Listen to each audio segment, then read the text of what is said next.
सपनों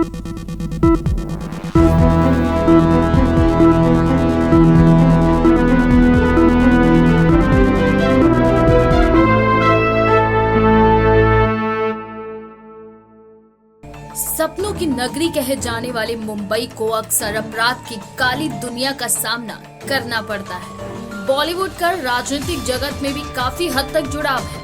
मनोरंजन और राजनीति की दुनिया की कई हस्तियों को इसका खामियाजा भी भुगतना पड़ा है। दशकों से बॉलीवुड और राजनीतिक जगत के कई बड़े बड़े दिग्गजों को जुर्म की दुनिया के बड़े बड़े अपराधियों से सामना करना पड़ता है। बॉलीवुड और राजनीति में फिर से गैंगस्टर इन दिनों डर का खौफ फैला रहे हैं और इस डर का नाम और कोई नहीं बल्कि लॉरेंस बिश्नोई गैंग है।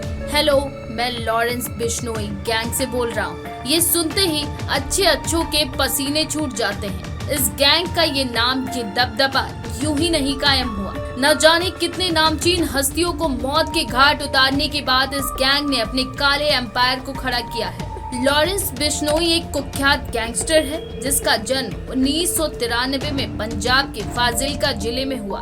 वह बिश्नोई समुदाय से संबंधित है। ये समुदाय जंगली जीवन और पर्यावरण की रक्षा के लिए जाना जाता है, लेकिन लॉरेंस बिश्नोई ने अपराध की दुनिया की ओर कदम बढ़ाया और आपराधिक कामों को अंजाम देते हुए जुर्म की दुनिया में अपना दबदबा फैलाया। बीते 12 अक्टूबर को महाराष्ट्र गोलियों की तड़तड़ाहट से गूंज उठा। इस शूटआउट में एनसीपी के बड़े नेता बाबा सिद्दीकी को मौत के घाट उतार दिया गया। घटना दशहरे के दिन की है, जहां एनसीपी नेता बाबा सिद्दीकी मुंबई के बांद्रा में अपने दफ्तर में बैठे हुए थे। बाहर लोग पटाखे फोड़ रहे थे। करीब 9 बजे पटाखों के शोर के बीच बाबा सिद्दीकी पर हमला किया गया।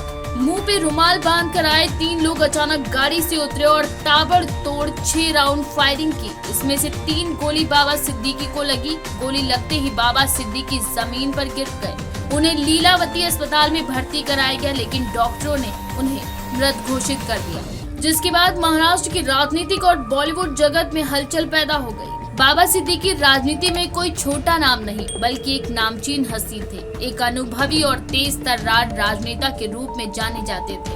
राजनीति के साथ बाबा सिद्दीकी बॉलीवुड जगत में भी काफी घुलने मिलने में माहिर थे। उनकी इफ्तार पार्टी में पूरा बॉलीवुड शिरकत करता था।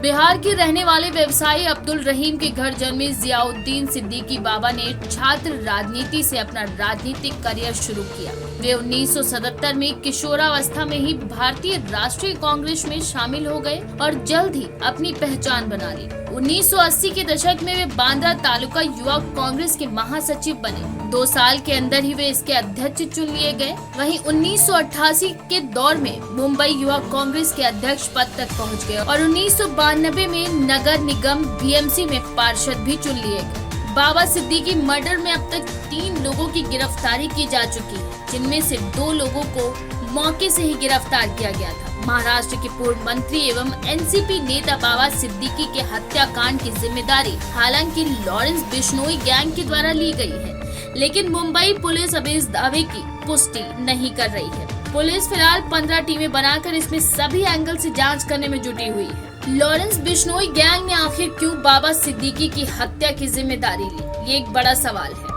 लॉरेंस बिश्नोई भले ही इस वक्त जेल में बंद हो, लेकिन वो लगातार अपने गैंग का दबदबा, डर बनाए रखना चाहता है, क्योंकि पुलिस जांच एंगल के मुताबिक इस हत्या के तार लॉरेंस गैंग से नहीं जुड़े हैं। लेकिन लॉरेंस गैंग ने पहले भी पंजाबी सिंगर सिद्धू मूसेवाला की हत्या का जिम्मा खुद के कंधों पर लिया था और अब एनसीपी नेता बाबा सिद्दीकी की मौत के बाद फेसबुक पर आए पोस्ट से लॉरेंस बिश्नोई के गुर्गे ने इस पूरे हत्याकांड का जिम्मा एक बार फिर अपने गैंग पर लिया है। हालांकि फेसबुक पोस्ट की अभी पुष्टि नहीं की गई है। बाबा सिद्दीकी की लॉरेंस से कोई निजी दुश्मनी नहीं थी, न ही सलमान खान के घर के बाहर हुई ताबड़तोड़ फायरिंग पर कभी बाबा ने लॉरेंस के खिलाफ कुछ बोला। तो फिर लॉरेंस बिश्नोई ने क्या बाबा को मरवाकर ये बताने की कोशिश की कि मुंबई में कोई कितना भी रसूखदार सेलिब्रिटी नेता क्यों न हो, हम किसी को भी टारगेट कर सकते हैं। लॉरेंस का गैंग न केवल रंगदारी और हत्या जैसे अपराध करता है, बल्कि अवैध हथियारों की तस्करी, फिरौती और अन्य संगठित अपराधों में भी शामिल है। उनके गैंग का नेटवर्क इतना मजबूत है कि जेल में रहते हुए भी वो अपने गैंग को कंट्रोल करता है और नए अपराधों की योजना बनाता है। सवाल ये भी उठ रहा है कि जिस तरह लॉरेंस बिश्नोई की पोस्ट दावा कर रही है इस हत्याकांड की जिम्मेदारी का, तो क्या बाबा सिद्दीकी को सलमान खान से गहरी दोस्ती की कीमत अपनी जान देकर चुकानी पड़ी, या फिर लॉरेंस बिश्नोई सिद्दीकी हत्याकांड को अंजाम देकर ये मैसेज देने की कोशिश कर रहा है कि माया नगरी मुंबई में अब सिर्फ उसका सिक्का चलता है। लॉरेंस क्या खुद को मुंबई का दाऊद या नया सुल्तान समझ रहा है? सलमान खान को लॉरेंस गैंग से बार बार काले हिरन शिकार मामले में धमकियां दी जा रही हैं। गैंगस्टर लॉरेंस बिश्नोई समाज से है। ये समाज जानवरों की, खास तौर पर हिरन को भगवान मानता है। वे काले हिरन की पूजा करते हैं और जब से सलमान खान का नाम काला हिरन शिकार केस में सामने आया, तभी से लॉरेंस गैंग सलमान के लिए खतरा बना हुआ है। गैंगस्टर्स और बॉलीवुड की कहानी तो कई दशकों पुरानी है, लेकिन इनमें राजनीतिक एंगल का इस हद तक जुड़ जाना ये किसी खतरे की घंटी से कम नहीं है। भारतीय कानून प्रवर्तन एजेंसियां बिश्नोई और उसके गैंग के खिलाफ सख्त कार्रवाई कर रही है। लॉरेंस के गैंग के सदस्यों की गिरफ्तारी के लिए कई प्रयास भी किए जा रहे हैं, लेकिन वह अक्सर गिरफ्तारी से बचने में सफल हो जाते हैं। फिलहाल क्राइम ब्रांच बाबा सिद्दीकी मामले में हर एंगल से जांच में लगी हुई है।